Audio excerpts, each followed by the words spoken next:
Post খুব viral হয়েছে আমার ছবি দিয়ে, যেখানে আমি খুব আদো আদো মুখ করে একটা মানুষের দিকে তাকিয়েছিলাম। কিন্তু আমার সাইড অফ দ্য স্টোরি বলি, ওরা ভীষণ ডিসরেসপেক্ট করে আমাদের সাথে কথা বলেছে। আমরা যখন ভালো রকম আন্টি করে কথা বলেছি, ওরা সেটাকে পাত্তা দেয়। নোন ফেস দেখেছে, সেই থেকে of course known face film industry তকমা লেগে গেছে খারাপ। ঠিক আছে, বলা হয়েছে যে গানটা আস্তে করতে, আর আমরা ভীষণ রেসপেক্টের সঙ্গে উনো খেলতে খেলতে গানটাকে আস্তে করে দিয়েছি।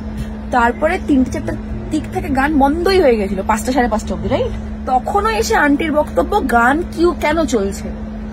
তো আমরা বলেছি আমরা গান তো বন্ধ করবো না, আমরা আস্তে করতে পারি। তখনও খুব রেসপেক্টের সাথে কথা বলেছি।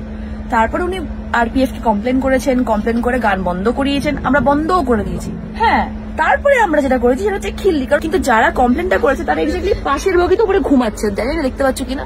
আপনাদেরকে একটা কথা খুব ক্লিয়ারলি আমি বলছি, এখানে আরো অনেকেই ছিল, সবার বাউল হয়েছে, একটা ঝামেলা হয়েছে, ঝামেলার মধ্যে আমিও ইনক্লুডেড ছিলাম, because I am also human being. আমার মুখ চেনা বলে আমি ওই ভেবে চলবো সারাক্ষণ যে আমি কিছু বলবো না, ভুলের এগেনস্টে প্রতিবাদ করবো না, এটা ভুল ধারণা।